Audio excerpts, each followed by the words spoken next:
I'm Shane. I'm an alcoholic. I thought by chance I would get out of this. I told him whenever I accepted, I was like, well, if I'm in town, I'll do it. I'm out of town a lot, and just so happened I was in for 1 week, and I'll be danged if this was the week I was in. So I guess it was meant to be. Yeah. Well, a little bit about myself.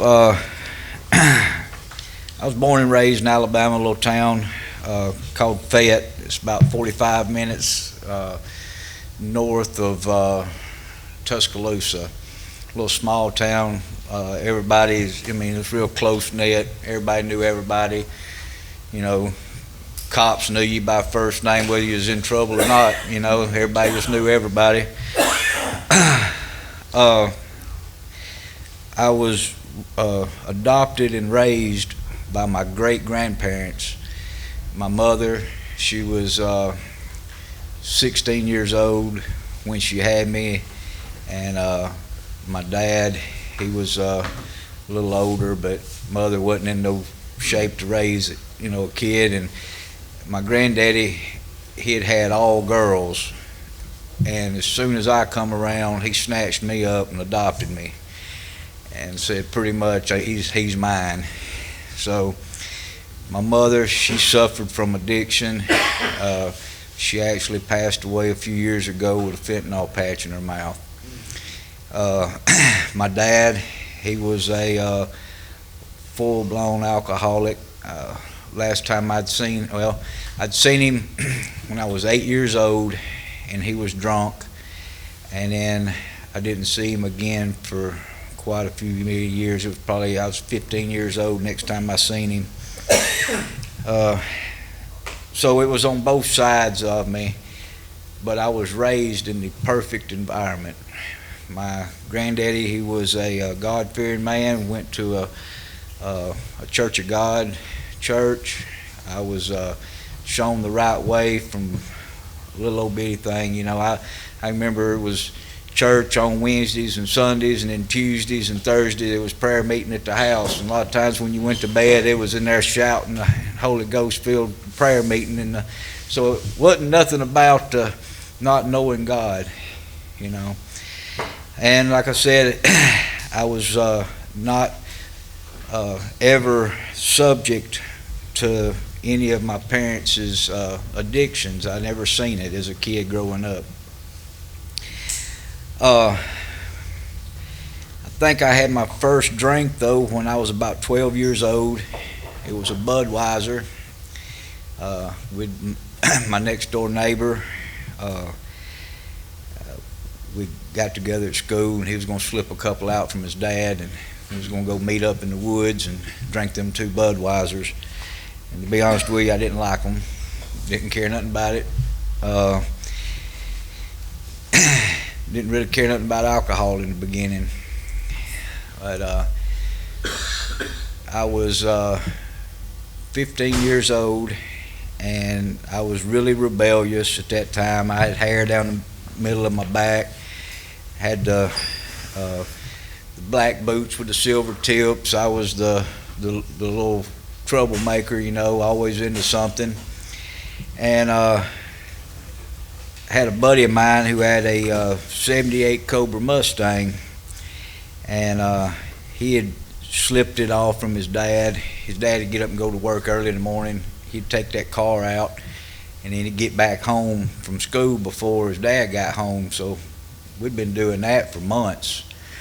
And so that evening, they'd asked me to come over, ride with them, and I never thought nothing about telling my grandparents anything. I'd just get in the car and leave with them and then come home later. But that day something was bothering me about it, and I was out there in the car first, and they just took their time. Nobody showed up. I done watched all the buses leave, and something just told me to go in there and call my mom, let her know where I was going. So I got out of the car, went in, and as I was going into school, they were coming out, and I told them I'd be right back. So I went in there and I called, and she didn't answer.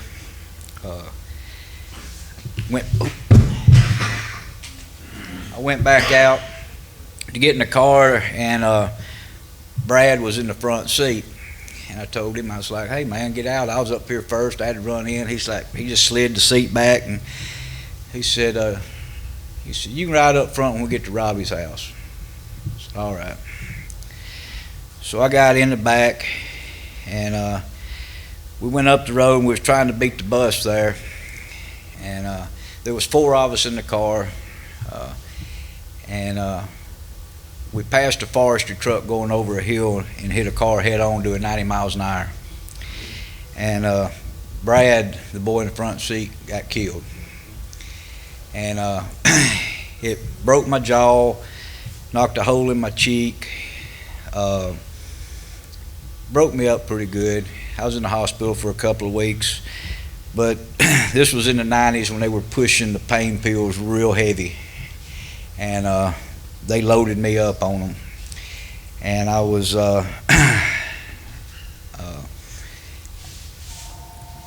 and then again also that's when my dad showed back up. I was in the hospital room and he showed up. Well, I got through all that, got through the surgeries, and got back to normal. They took me off the pain pills, and looking back on it, I see it. I was sick, didn't know what was wrong with me, but then it just played out. I got over it, didn't think nothing else about it.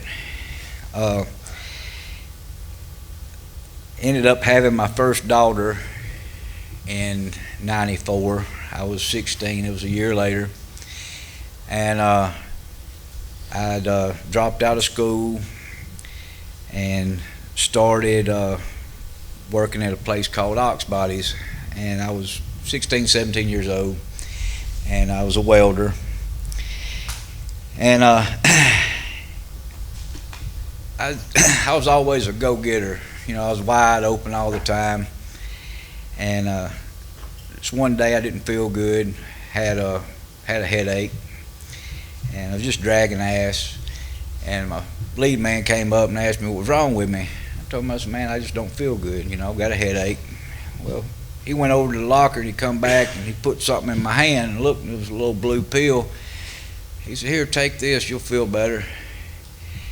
And so I went, didn't even ask nothing about it, I just went over and took it. And as soon as it hit me, I remembered that feeling I had when I was 15 out of them pain pills that doctor had given me.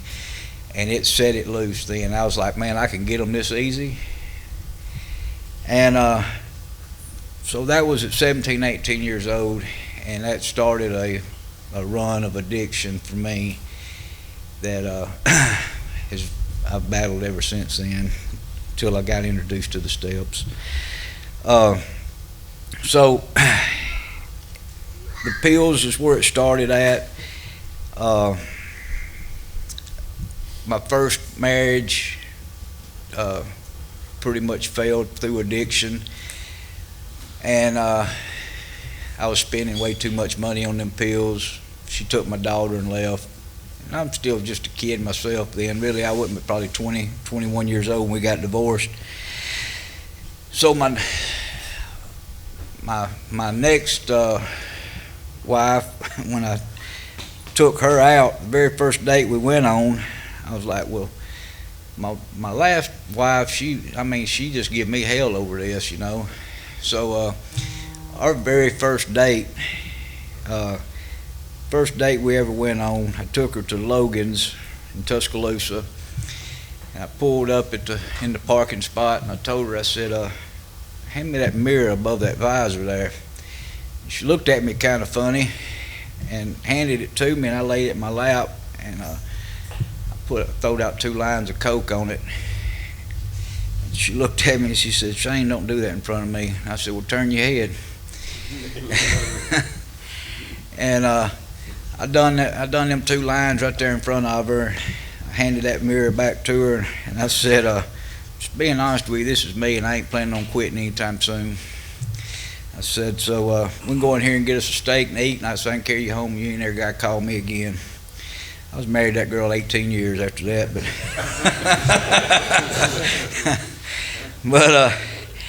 took that girl through a lot. She should have just run. Should have. We ended up getting married, had another little girl with her, and I'll be damned if I didn't get her on that shit. And then I was on, I got into the Oxycontin real bad. My granddaddy had cancer. And, man, he was getting a lot, and I had him so manipulated that he was giving me everything that he had except for just one a day, and then I'd end up before the month's over with going in there and stealing them and watching him suffer. But I got her strung off on it pretty hard, and then a few years into it, she was going to try to get away from me, and her dad was a preacher actually. He gave her a trailer and told her to move up there, and I told her, I said, well, I'll go to treatment. I'll go to treatment. I'll do something about it. I was 25 years old, and I went to a place in Warrior, Alabama. I can't even remember the name of the place, and I remember it was NA based, and I couldn't tell you nothing about the literature. I couldn't tell you about none of it. There's only one thing that I remember about that whole trip is my insurance would pay for 18 days is all it would pay for. And on day 17, I told him I was leaving. And I said, I got things I need to do. And that counselor was trying to get me to stay. I told him, I said, dude, that's the only reason you're talking to me is because you want that extra day of that insurance. And he said, no, that ain't it. I said, you're going to tell me that one day is going to keep me, I'm going to mess up and not be sober over one day. And he said, yes, sir, that's what I'm telling you. And I said, well, I'll show you different. And I left. I ended up walking out of there. I ended up having to walk out. And 2 days later, I was back at it again. 2 days. I ended up, I went to treatment and didn't think she needed it, I guess, and I ended up going straight back to her house. I went back to her, and she'd never stopped. So we went right back. We done graduated to smoking meth and stuff by then. So anyway, 2 days, and I was right back. I was right back where I'd started at. I ended up, her dad ended up taking our little girl. Didn't have nowhere to stay. Had a little car. We was staying in that car. Couldn't keep a job. Wasn't nobody gonna hire me. Was bouncing around house to house. And I pretty much made my mind up that I was going to call my sister. She lived in Louisiana, and nobody wanted nothing to do with me at that time. I'd burned a bunch of bridges, and so I'm going to go call my sister. They pastored a church, and I said, if she tells me no, I had a little .380 pistol laying in my lap.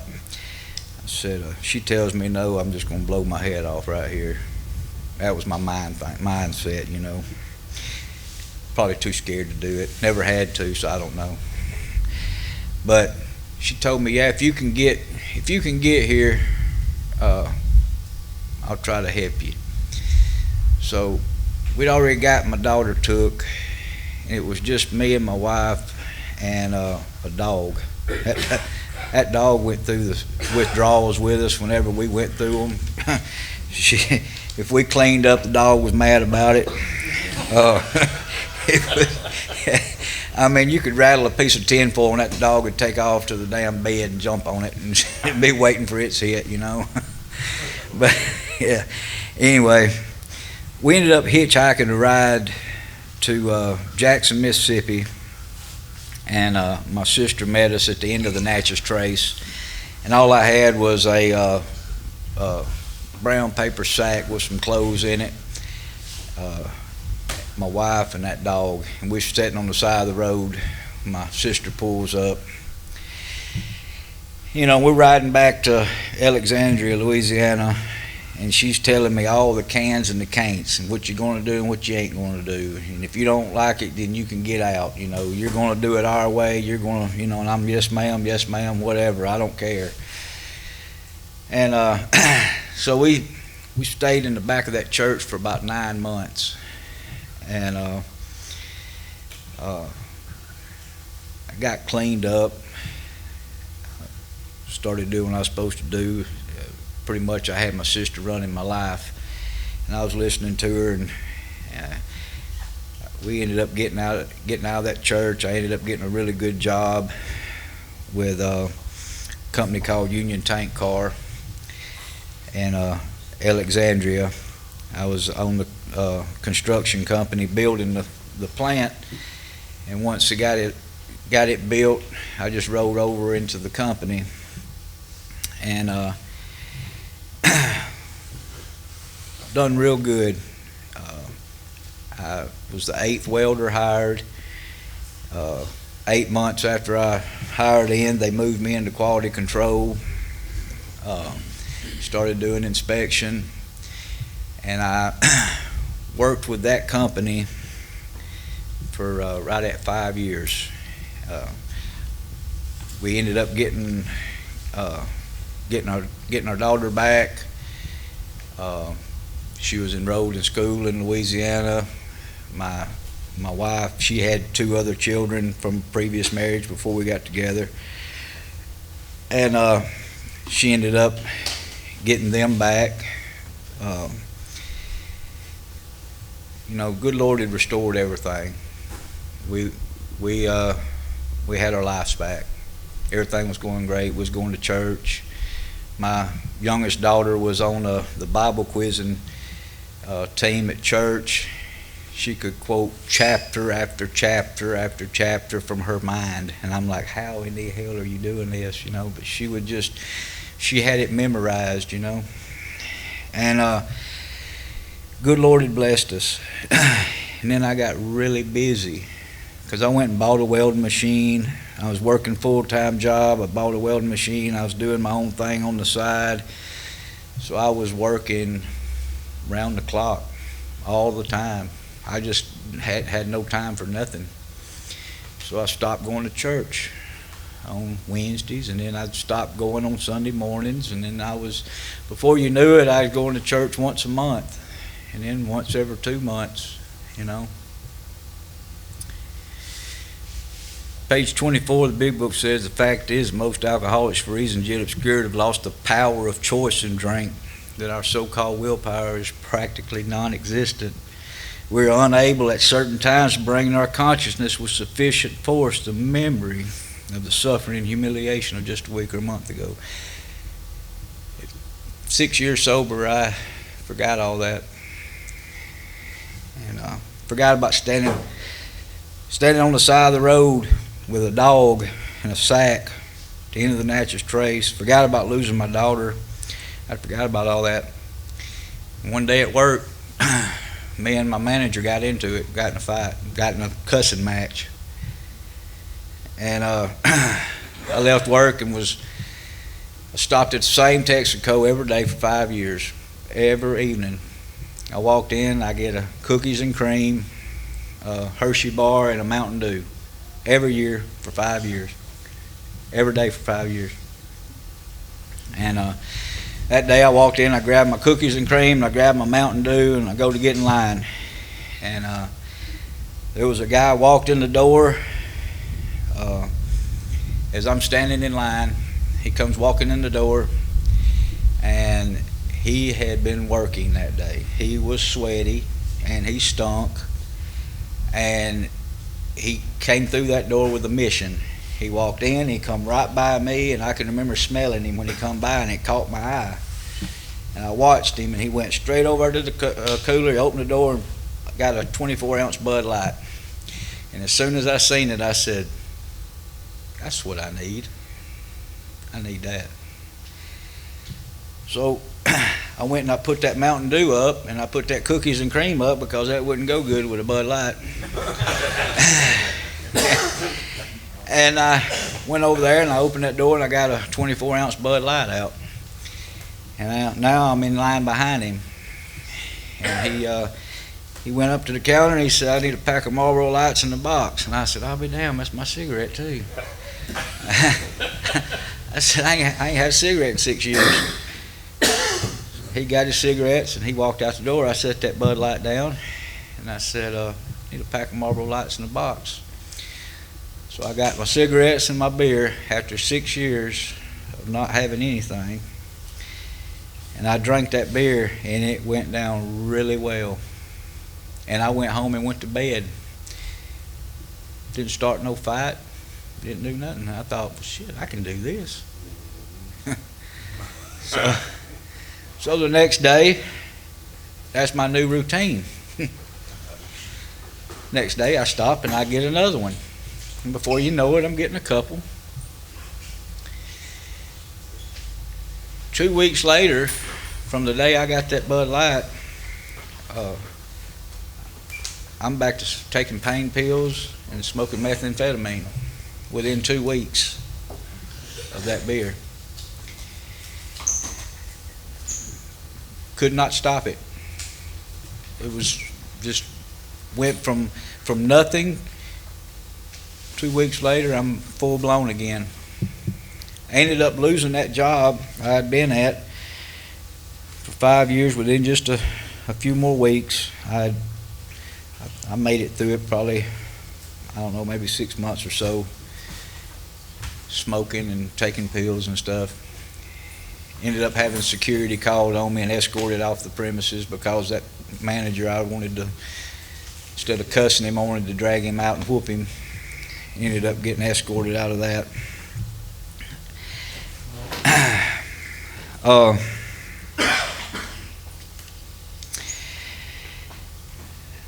Ended up getting my CWI at the beginning of my next bout of addiction, and so I was thinking I'd be able to make that money, and I'd be okay. I wasn't employable at all.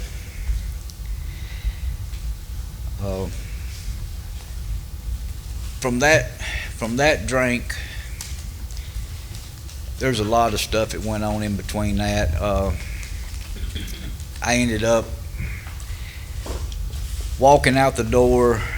We'd moved back to Alabama to be around her family and mine too. I had a job come up in Texas, and my dad, who is sober now, I asked him if he wanted to go with me on it, and he said yeah. He was going to hire in as just a fire watch, and so I took my dad with me on this job. When I left out that day though, my wife, she was washing dishes, and I'd walked in the house and I got the call to go to work. I walked in the house and I throwed some clothes in a bag. She was washing dishes, and I was walking out the door and she said, "Where you going?" I said, "To Texas." I said, "I'll call you when I get there."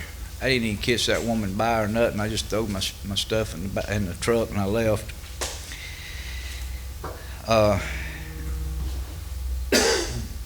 My dad ended up meeting me out there. What time I was working night shift. I'm pretty sure he was working days. I can't hardly remember now, but what time I was going to work, or what time I was off work, I was in them little game rooms, them little ping rooms, and chasing that sack, trying to find some dope.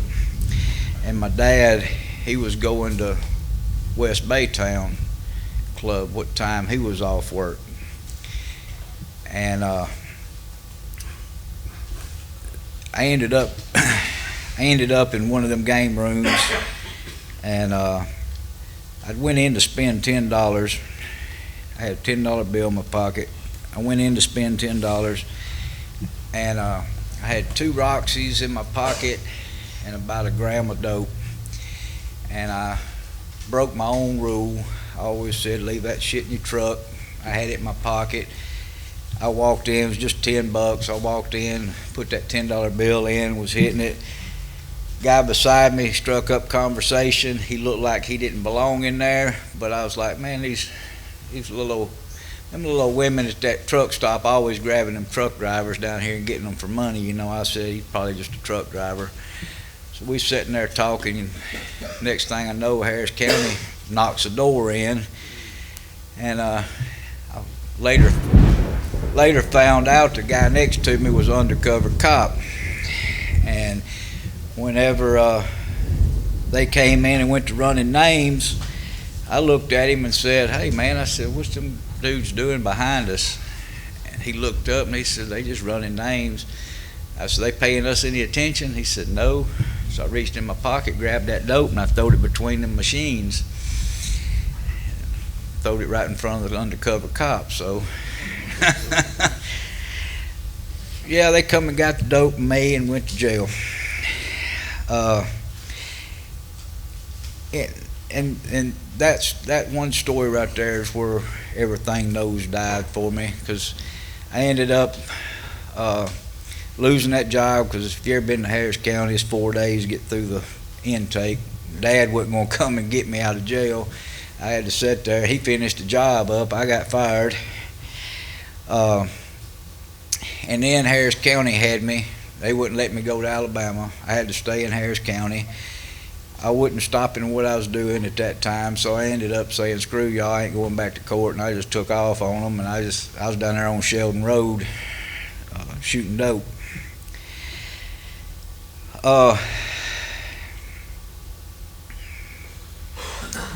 That was in 2017. So fast forward a year, I done lost everything. And now granted, the last time I seen that woman, she was washing dishes at the house. I hadn't talked to her no more either. I wouldn't answer the phone calls. I wouldn't answer the call from anybody of my family. I didn't want nothing to do with nobody. I was as far gone as I could get at that time. Didn't want nothing to do with anybody.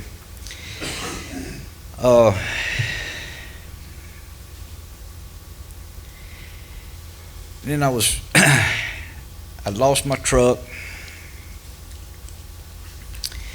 That was the only thing that was kind of keeping me afloat. I mean, I would, stay in it when I had to, and then when I lost it, anybody that you thought was a friend, they ain't a friend no more. They can't. You ain't got anything they need now. So I was basically staying in the back of game rooms and behind dumpsters. It had gotten really bad. I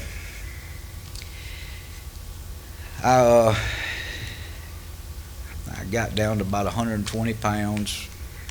I got sick.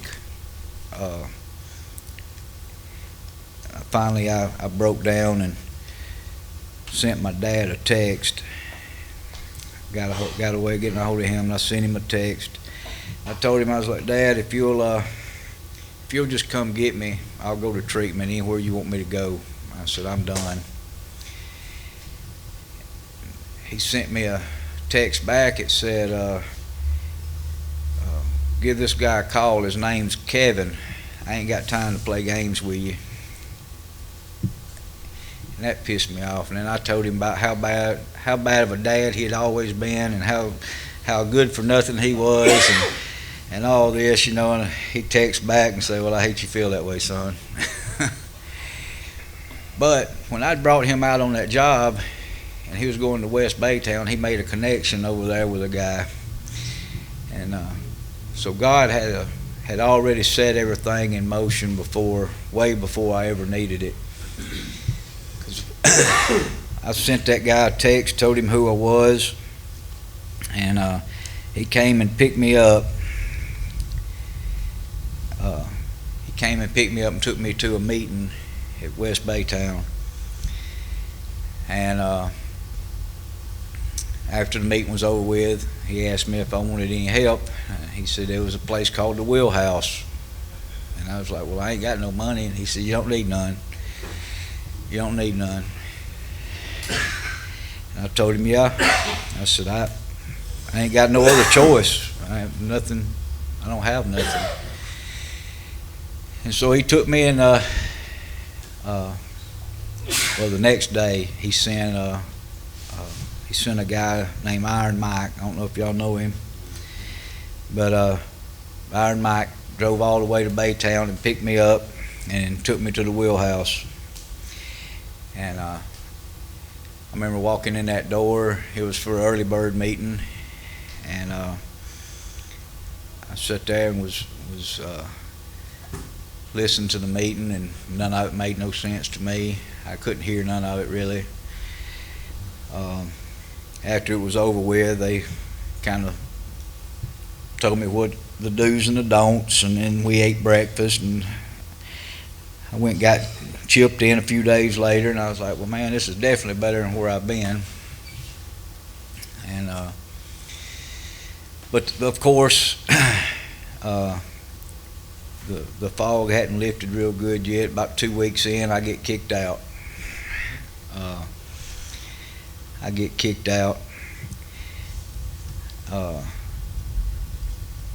Ended up getting in with a guy that ended up being my sponsor, Rick Bounds. Went to his place.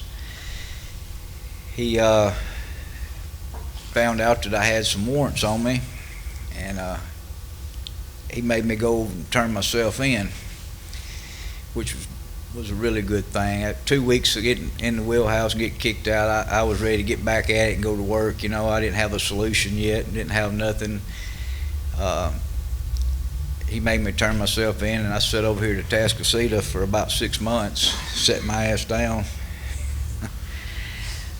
Got out, started working these steps, started taking some suggestions, and Rick told me, he said he found out what I did for a living. He told me, he said, I suggest you don't go back to your line of work for at least a year. And I remember thinking, well, what the hell am I going to do? That's all I've ever done. You know, I've always been in welding, or, you know. And he said, well, I don't know. He said, God will figure it out. You just don't need to do that. Book says we had a new employer. If we're doing his work well, he'd take care of all of our needs. But, you know, I was talking the other day, you know, a lot of times mistaking the promises of the steps from clean living. When we separate ourselves from drugs and alcohol, we become employable again. We can talk to people. We start getting things again just from the effects of not having that in our system. And yes, everything good comes through the good Lord. But I've seen a lot of guys get sober, stop drinking, and get good stuff, and end up relapsing, coming right back through the same thing. They've not got the spiritual connection. It says, oh, yeah, all we have is a daily reprieve contingent on our spiritual condition. If I don't have that, I just separate myself from drugs and alcohol and get the effects from that. That's not God. That's just clean living. It says I have a thinking problem. I can't make sound decisions. I need help. I need God's help. You know, I never had a problem getting a job, even in my addiction. I remember shooting dope in the Porta-John. You know, I've smoked meth in the Porta-John on a job. Kept a bottle of piss in my boot. I didn't have no trouble getting a job back then. I just couldn't keep one. I wasn't a good employee, you know. It says that self-seeking will slip away. You know, start thinking of others. Well, what time I was locked up, my CWI had lapsed, and I don't know if any of y'all know what that is, but that was the hardest test I ever took in my life. It was rough, and I did not want to have to take that test again. And it was on my 6-year renewal. I was locked up, had no money, no way of doing anything, and I just had to come to grips with it. Hey, if I lose it, I lose it. I'll just have to study and go take that test again. When I get out of jail, got my instruction from my sponsor on not going back to my line of work, but I still wanted to secure that cert. And so one day I just up and called AWS and told them what was going on to a degree. I didn't go into all of the details, but he said, well, you're on your 6-year renewal. You've got 1 full year to renew on your 6th year. It's not 90 days like all the other ones. I said, well, I'll be dang, that's great news. That's great news. Now all I got to do is come up with $800-something and everything to pay it. So I went to work with a little company right there local to the wheelhouse. They're really involved with the wheelhouse. And I went to work with them, and I was working with alcoholics in the evening. And pretty much if I wasn't at work, I was at that wheelhouse. And one day it was August. August was when my full year would have been up, and my sobriety date is 5/12/18. So this was about June of 19. I was sitting at the table working with an alcoholic, and my phone rung through Messenger. This guy his name's Michael Knight, a good friend of mine, which the last conversation I had with him was, if I ever get in front of you again, I'm gonna beat your teeth out. I had screwed him over. He had left me in his apartment. He went on a job, give me the keys to his house. I ended up getting locked up, yada yada, doing what I was doing in my addiction. I had screwed him over pretty hard. So I hadn't talked to this guy in a couple years. He had blocked me on Facebook, everything. How he kept up with me, I don't know. It's just the good Lord. I think my sister, he'd stayed in contact with my sister. Anyway, my phone rung through Messenger, and it was Michael Knight. And as soon as I seen the name, my heart sunk. I was like, oh shit. I answered it, and the first words out of his mouth was, how long you got sober? I said, well, I just picked up a year in May. He said, good. He said, send me your resume. I'm going to take care of your CWI for you. You can't tell me that ain't God, because I haven't asked for it.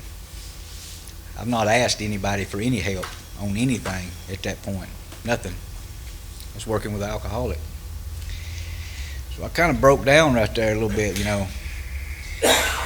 and did what he said. I sent him my resume. I had to go to Walgreens and take my picture, my little photo ID, and I sent it to him. And he paid for it. I didn't do nothing but send him my resume and send him that picture. He paid for it, filled everything out, took care of everything, and had it mailed to my house. It's like I said, it's $800-something. Fast forward to August. I've got my CWI back. It's in my pocket. I'm sitting at the same table working with another alcoholic, and my phone rings again. It's him. I answered it. I said, what's going on, bud? He said, you went to work? He's straight to the point every time I talk to him. He said, you went to work yet? And I said, no. I said, I'm still working on the same little place I've been working. And I said, man, I burned a bunch of bridges. It's going to take me a minute to get my foot back in the door. He said, no, it ain't. I've done sent your resume to a buddy of mine in Three Rivers. He needs an inspector. He said, you've got the job. He said, I need my money back.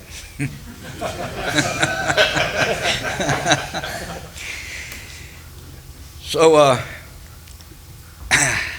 I went down there, and there's a lot more God blessed me with right in that same little bit of time. But hitting the high points here. I went down there on that job and worked 8 months on that job. And during this time now, I've met this little old young girl, which they say do not get into a relationship for your first year. I'm 46 years old. I got a divorce from the woman that was in Alabama. It was actually probably four years before I ever even laid eyes on that woman again, from the time she was washing dishes and I left. But anyway, that's over with. We're divorced. Coming up on a year, and I met this girl. She's really young. She's the same age as my oldest daughter. And I told my dad, I said, I started seeing this little girl. I said, she's invited me. I'm living in sober living, you know. And I said, she's invited me to stay with her. And he said, well, son, you know they say don't get into a relationship for your first year. And I said, Dad, it's 2 weeks. I said, it's 2 weeks. He said, so what? It's 2 weeks. You can't wait 2 weeks? And I didn't. And I got a 4-year-old little daughter, and I got a 9-month-old son now too. And I'm thankful for him. I really am. My first boy. He ain't never got to see his daddy like that, you know. Neither one of them do. But anyway, I said I wasn't going to bounce around. Rick told me do not do that. He said if you pass something, don't go back. But I just did it. Anyway, from that day that Michael Knight called me, and I was working with that alcoholic sitting at the wheelhouse, and I started that job in August of 19. From that day till today, I've not applied for one job, and I've not been off work yet.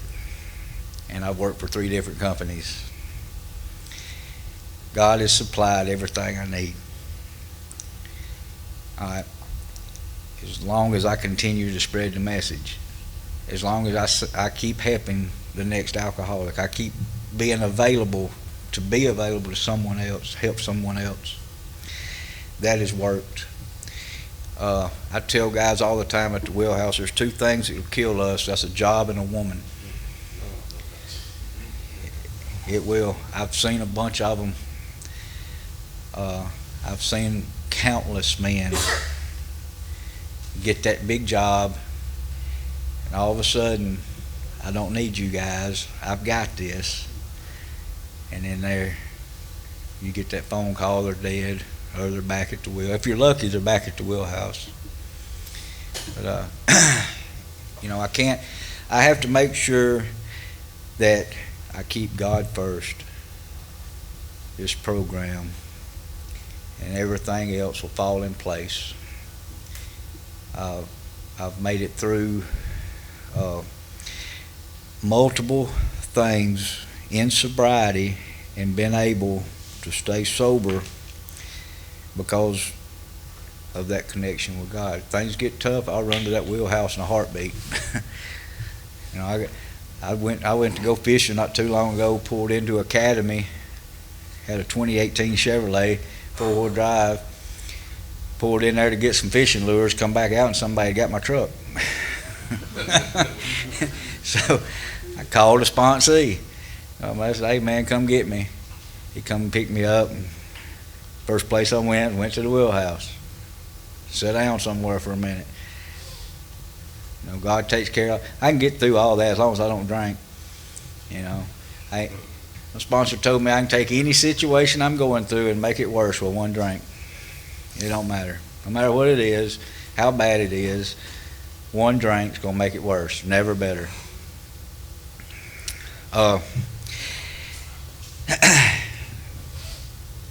Today, I'm coming up on 6 years, May the 12th of this year. I thank God for that. That's the only person that I can thank for that in this program. I feel like anything I say from now is going to be rattling on it, maybe a little bit short, but y'all, I appreciate y'all letting me share my story. I hope it helps.